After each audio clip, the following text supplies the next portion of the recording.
Bom dia. Hoje veremos o capítulo de número 9 do Evangelho de João. O cidadão precisa, pensa bem, hein? O cidadão precisa andar, atravessar um deserto e resolve dar um tiro no seu pé. Pode um negócio desse? Então vamos ver aí o capítulo 9. Abra aí a sua Bíblia no Evangelho de João e faça uma leitura prévia antes de nos ouvir. O propósito do Evangelho de João, como ele mesmo disse no capítulo 20, verso 31, é que estes, porém, foram registrados para que, dois motivos. Um, creais que Jesus é o Cristo, Filho de Deus. E segundo, para que crendo tenhais vida em seu nome. O Evangelho de João ele é marcado pela ênfase nos contrastes. Repare, luz e trevas, amor e ódio, de baixo de cima, vida e morte, verdade e mentira. Esses são alguns dos principais contrastes que a gente encontra no Evangelho de João. Outras características incluem o tema do engano, o uso duplo do sentido, a inclusão dos ditos eu sou. A principal, Jesus é apresentado como eterno logos ou verbo, isto é, o único que pode revelar o Pai. E ele pode fazer isso porque, como filho, compartilha da divindade do Pai. Então ele fez o universo, supriu as necessidades dos israelitas no deserto e agora provê água e pão espirituais. Além dessas características, o Evangelho de João apresenta Jesus como o Cordeiro de Deus, que entregou a sua vida pela do seu povo. Eu sou o pastor Daniel Deusdete, inscreva-se aí em nosso canal, clica no sininho para você acompanhar-nos, pois diariamente temos um vídeo novo da Palavra de Deus. Todos os dias temos aqui algo novo, de um capítulo novo da Bíblia. Então, faça aí a sua leitura prévia do capítulo 9 e nos acompanhe aqui. O testemunhar de Jesus é o tema central desse evangelho. Eu não diria só do evangelho, mas de toda a Bíblia, de todos os evangelhos, de todas as cartas, de tudo. E da nossa vida também, da história. Jesus é o tema central de tudo. E aqui nos evangelhos ele é por parte do Pai, por parte de João Batista, por parte do Espírito Santo, dos seus discípulos, de nós todos. Esse capítulo 9 é muito interessante porque fala da cura de um cego de nascença por parte de Jesus Cristo num dia de sábado, utilizando lodo feito com saliva. Não adianta nada usarmos a mesma técnica com os cegos, nem os cegos de nascença, que não vai funcionar. Ao curá-lo, o que o Espírito Santo quis nos transmitir então? Em primeiro lugar, que ele tem domínio sobre a vida, e a situação que estamos vivendo não passa a ele despercebida. A nossa vida está nas mãos do Senhor, bem assim a nossa saúde e todo o nosso ser. Estamos nas mãos de Deus. Os discípulos e os fariseus queriam entender por que ele nascera cego e associavam a sua cegueira à sua condição de pecador. Mas Jesus lhes disse que assim nascera para que nele se manifestassem as obras de Deus. Do que falava o Senhor? Daquele cego de nascença específico ou de todos os cegos de nascença em geral? Aí então ele proclama uma verdade fundamental, usando um dos eu sou. Ele diz, eu sou a luz do mundo. Vejamos isso com mais detalhes a partir de agora. Estamos na parte 2, o Ministério Público de Jesus, em continuação. Começamos no capítulo 1, verso 19 e iremos até o capítulo 12. Nós estamos no 9. Como já dissemos, Jesus passou a maior parte do seu tempo ministrando às pessoas de várias partes, especialmente nas festas judaicas. Então, até o capítulo 12, veremos esse ministério público de Jesus, que foi dividido em várias subpartes. Uma delas é vários acontecimentos próximos e dentro de Jerusalém durante várias festas. Esses vários acontecimentos próximos e dentro de Jerusalém, durante várias festas, começou lá no capítulo 7, no verso 1, e vai até o capítulo 12, como já dissemos. E também foram divididos em etapas. Nós estamos aqui em Jerusalém, perto da festa dos tabernáculos, em continuação, desde o capítulo 7 até o amanhã, capítulo 10. Já dissemos que Jesus realizou milagres e ensinou em Jerusalém, perto da festa dos tabernáculos. Muitas ainda, mesmo assim, o rejeitaram. Em Jerusalém, perto da festa dos tabernáculos. João passa a registrar uma série de acontecimentos do ministério de Jesus dentro e ao redor de Jerusalém que ocorreram próximos à festa dos tabernáculos. Assim ele dividiu em 4 partes. Nós estamos na terceira, já vimos a primeira e a segunda, e nós estamos vendo curando e ensinando, que aqui começa aqui no capítulo 9, ele começa com essas curas e ensinos, e vai até o próximo capítulo, que é essa parte, essa subparte que nós estamos vendo, terceira, curando e ensinando. Então, até o próximo capítulo, veremos Jesus curando e ensinando, como sempre fez e faz em seu ministério. O ministério de Jesus é pregar, ensinar e curar. Pregar, ensinar e curar. Também veremos Jesus como a luz do mundo. Capítulo 8, verso 12, verso 93, que concedeu visão a um homem cego, aqui no capítulo 9, do 1 ao 34. Esse é um relato que serve para expor a condenação da cegueira espiritual daqueles que o rejeitam. Foi Jesus quem viu o cego, um cego de nascença. Logo, seus discípulos dispararam uma pergunta curiosa. Teria ele nascido assim por causa do pecado dele? Ou quem pecou? Ele, os seus pais? Alguém pecou? Notem que foi Jesus quem viu o cego. E os discípulos ficaram tomados assim, falando: Jesus, olha aí esse cego aí. Alguém pecou, né? Para que acontecesse isso? Às vezes a gente tem essa impressão, né? Será que alguém pecou para que na família tenha essa dominância genética maligna de problemas, como por exemplo a Coreia de Huntington ou doença de Huntington, que é muito severa? Do mesmo modo que os amigos de Jó, os judeus pensavam erroneamente que toda desgraça, eu prefiro chamar de não conformidade, obviamente que com os padrões naturais, representava uma visitação punitiva de Deus por causa de algum pecado específico.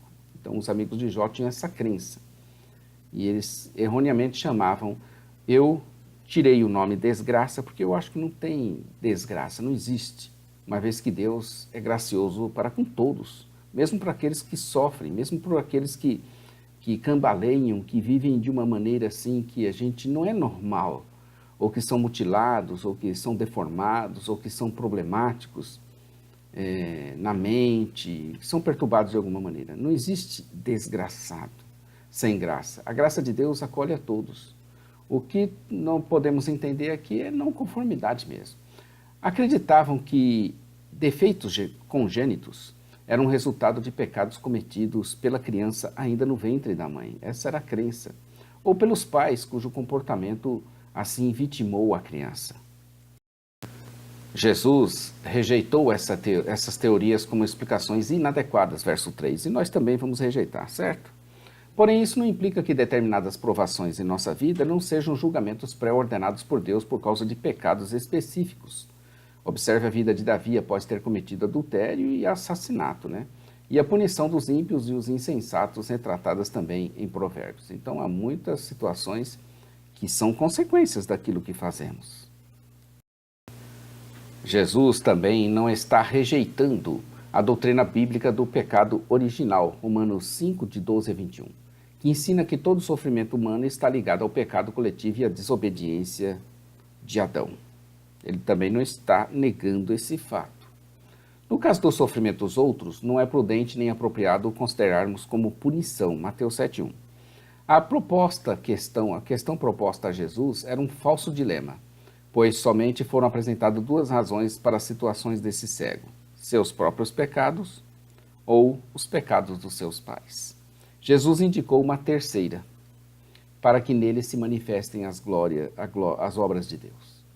Tais como os de Jó, alguns dos sofrimentos têm propósito de demonstrar a glória de Deus, quer pela paciência em suportá-los, 1 Pedro 4, de 12 a 19, quer por uma cura milagrosa, como é o caso aqui. Deus, em sua providência, faz uso do sofrimento para alcançar propósitos salvadores. Contudo, esses propósitos nem sempre são revelados para nós, mas temos a garantia de que Deus, nós temos essa garantia de que seu objetivo com as nossas aflições é sempre bom. Deus nunca é mau, nunca. Não existe maldade em Deus. Você pecou, errou e Deus vai te punir, perseguir assim, como se fosse um juiz executor. Não, não existe isso. Não existe maldade em Deus. O que te persegue são as consequências do seu pecado. Esses vão te perseguir mesmo.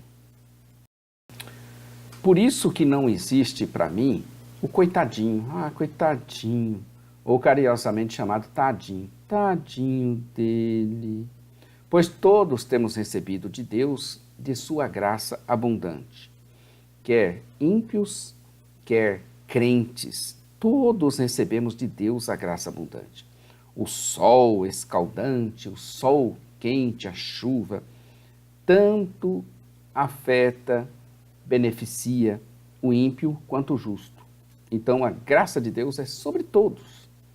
Antes de proceder à cura, Jesus disse de si mesmo que ele era a luz do mundo, antes de fazer a cura. Ele então cuspiu na terra, em Marcos 8, 23 a 25. Jesus também usa a saliva como um ingrediente para curar.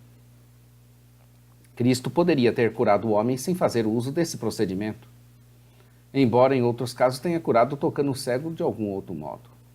O toque físico de Jesus, além das suas palavras, estimulou os outros sentidos do cego e lhe deram uma vívida sensação do envolvimento de Jesus em sua cura.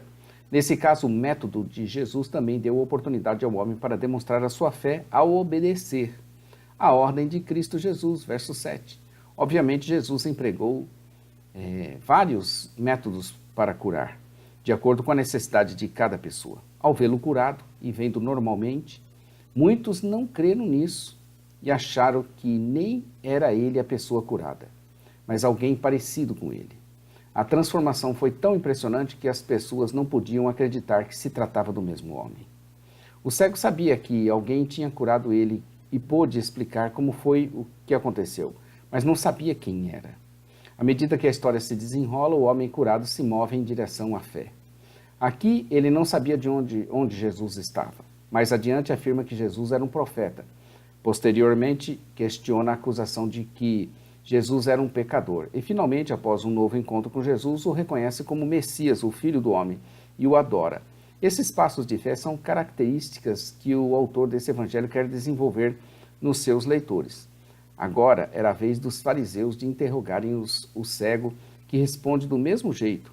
Os fariseus, em vez de reconhecerem nessa cura um ato da graça de Deus, passaram a questionar a observância do sábado por Jesus. A preocupação deles não era especificamente com o quarto mandamento, Êxodo 20, de 8 a 11, Deuteronômio 5, de 12 a 15, mas com a interpretação tradicional que faziam sobre as exigências desse mandamento. Nenhuma das ações de Jesus, cuspir, fazer lama, andar até Siloé, lavar o rosto, curar um cego, podia ser considerada como proibidas pelo quarto mandamento ou qualquer outra estipulação da lei mosaica. Em vez de dizerem, nossa tradição sobre o sábado deve ser modificada, uma vez que Deus, obviamente, abençoa o ministério de alguém que não segue a nossa interpretação, eles rejeitaram Jesus e o seu ministério, verso 16. A cegueira era tão grande e terrível que nada parecia ser capaz de removê-la.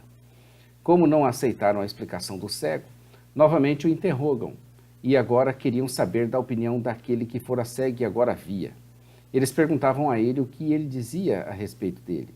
Uma pergunta bastante estranha, pois afirmavam terem o monopólio do ensino da lei e, ao mesmo tempo, não estavam preparados para aceitar a resposta desse homem.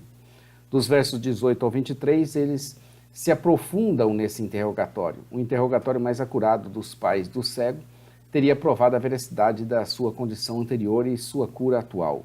Mas, por serem covardes, não conduziram essa investigação até o fim.